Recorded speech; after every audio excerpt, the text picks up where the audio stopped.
Setiap organisasi pasti memiliki satu bidang yang mengurusi tentang proses kaderisasi dalam strukturalnya. Kendatipun bidang itu tidak ada, secara praktis pasti terjadi sebuah proses kaderisasi, entah itu terjadi secara alami maupun sengaja untuk dikonstruksi. Banyak sekali orang mengatakan bahwasanya kaderisasi ini adalah jantung dari sebuah organisasi. Karena di kaderisasi inilah tempat di mana kita dapat meningkatkan, memberdayakan karakter dan juga kualitas para kader kita. Melalui proses kaderisasi juga kita dapat mempersiapkan para kader kita untuk mengikuti proses kegiatan suksesi yang diadakan oleh organisasi kita. Nah, di video kali ini saya akan menjelaskan sedikit tentang bagaimana kita merawat dan juga menjalankan proses kaderisasi agar dapat benar-benar meningkatkan kualitas dan bisa menjadi stok yang berharga. Nah, teman-teman, untuk mencegah teman-teman gagal paham dengan materi ini, silakan teman-teman nonton video ini sampai habis dan jangan skip. Dan jangan lupa teman-teman like, comment, subscribe, dan juga share agar teman-teman yang lain juga bisa mendapatkan pengetahuan dari channel ini.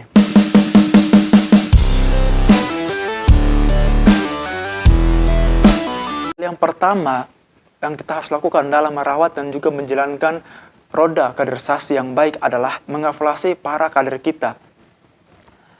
Kita perlu melakukan ini sebelum kita melakukan banyak gerakan terhadap mereka. Karena terlalu banyak kita memberikan wewenang kepada mereka yang belum memiliki banyak pengalaman, itu sama saja kita membuat mereka untuk gagal. Dan begitupun juga sebaliknya teman-teman. Bekerja terlalu lambat kepada mereka yang mempunyai pengalaman dan juga pengetahuan yang banyak, itu cenderung akan membuat mereka bosan dan juga frustasi. Pertanyaannya kemudian teman-teman, apa sih yang harus kita evaluasi dari para kader kita? Hal yang kita evaluasi dari para kader kita adalah yang pertama itu pengetahuan dan juga pengalaman mereka. Agar dapat membungkus pola kaderisasi yang baik, maka kita harus mengantongi data para kader kita terhadap tingkat pengetahuan dan juga pengalaman mereka. Baik, kita terlebih dahulu memasang ekspektasi terhadap mereka, bahwasanya mereka harus seperti ini, mereka harus seperti itu, mereka harus beginilah. Padahal mereka belum mempunyai pengetahuan atau pengalaman. Terlebih lagi kita belum mengajarkan sesuatu terhadap mereka sebagai dasar mereka untuk bergerak. Jadi teman-teman, kalau bisa, sebelum kemudian kita melakukan gerakan terhadap mereka, berikan mereka informasi terkait latar belakang, tujuan, cara, dan lain sebagainya, agar mereka mempunyai landasan untuk bergerak. Sehingga ini bisa membantu mereka meningkatkan integritas mereka sebagai seorang kader.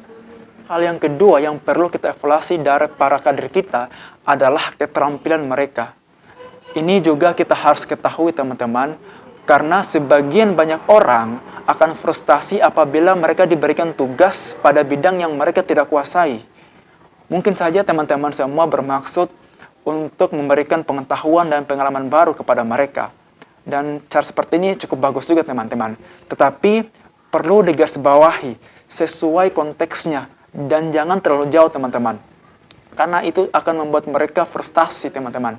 Rasulullah juga pernah berkata bahwasanya jika suatu urusan diberikan pada seorang yang bukan ahlinya, maka tunggulah pada saat kehancurannya. Artinya bahwa kita perlu mengetahui potensi warna dari para kader kita, agar mereka bisa berkembang sesuai bakat mereka. Yang ketiga yang perlu kita evaluasi dari kader kita adalah keinginan mereka. Tidak ada keterampilan, tidak ada potensi yang dapat membantu kita apabila tidak pernah ada keinginan atau niat dari dalam diri. Itu rumusnya teman-teman. Artinya bahwa kita harus memiliki data ini agar kita bisa menentukan metode atau cara yang pas untuk dapat memunculkan motivasi ini agar niat itu dapat muncul teman-teman. Sangat banyak sekali saya temui kader yang seperti ini, dan ini salah satu kader yang cukup rumit untuk kita hadapi. Karena pada dasarnya sangat sulit kemudian kita memotivasi orang atau memunculkan niat seorang yang pada dasarnya dia tidak memiliki niat untuk bergerak. Tapi ini adalah tugas dan tanggung jawab kita sebagai seorang kaderisasi untuk bisa membuat mereka bergerak dengan aktif. Nah, perbedaan frekuensi pengetahuan dan pengalaman mereka membuat kita tidak bisa melakukan cara yang sama untuk mengkader mereka. Kita harus memiliki berbagai variasi cara untuk bisa mempola mereka. Jadi ada 3 cara tadi teman-teman ya. Yang pertama tadi adalah mengevaluasi pengetahuan dan pengalaman mereka, kemudian keterampilan mereka, dan yang ketiga adalah keinginan mereka. Kemudian selanjutnya yang perlu kita lakukan untuk merawat dan menjalankan pola kaderisasi yang baik adalah memberikan contoh atau model kepada mereka. Sedang menjalankan sebuah tugas dari organisasi, misalnya saja administrasi, diplomasi, atau hal-hal lainnya, saya sarankan kepada teman-teman untuk mengikut sertakan anggota teman-teman. Karena disitulah tempat di mana mereka akan secara langsung tentang apa yang telah kita ajarkan selama ini. Sebab cara yang paling efektif untuk memahamkan para kader kita tentang apa yang telah kita ajarkan adalah dengan cara menunjukkan secara langsung. Seperti inilah teori yang pernah kami ajarkan di lapangan. Jadi mereka dapat memahami apa yang telah kita ajarkan secara praktis, tidak hanya secara teoritis teman-teman. Selanjutnya yang perlu kita lakukan dalam meningkatkan kualitas kader kita adalah mentransfer wewenang kita kepada mereka.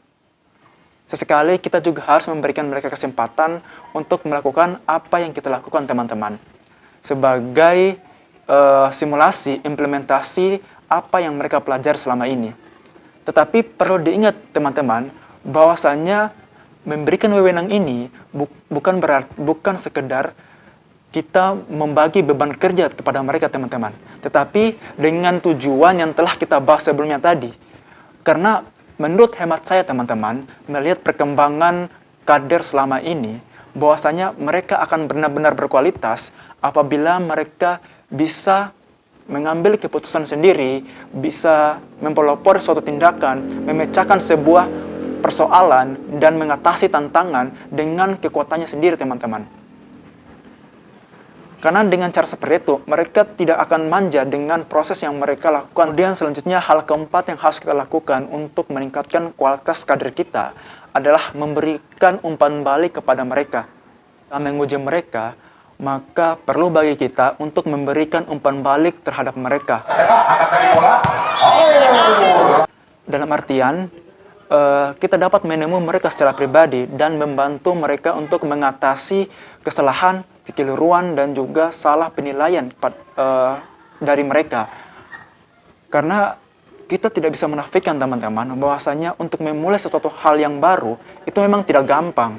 Untuk itulah mereka juga perlu bimbingan kita untuk dapat mengatasi hal-hal yang tidak bisa mereka atasi teman-teman. Tapi dengan catatan, temui mereka secara pribadi. Jangan pernah mengoreksi mereka di keramaian, karena ini berkaitan dengan etika atau moral dalam mendidik teman-teman. Yang kelima yang harus kita lakukan dalam proses kaderisasi untuk meningkatkan kualitas para kader adalah melepaskan mereka untuk berkarya sendiri. Apapun yang Anda lakukan dalam proses kaderisasi dan tidak peduli siapapun yang sedang Anda kader, tidak akan pernah terlepas dari tujuan untuk membantu mereka menjadi insan-insan yang mampu berdiri dan juga berkarya sendiri. Karena memang itulah salah satu tujuan yang paling penting dalam sebuah kaderisasi, teman-teman. Mungkin sekiranya itu saja yang bisa saya bagikan pada video kali ini. Mudah-mudahan ini bisa membantu kita dalam mempola proses kaderisasi kita dalam organisasi.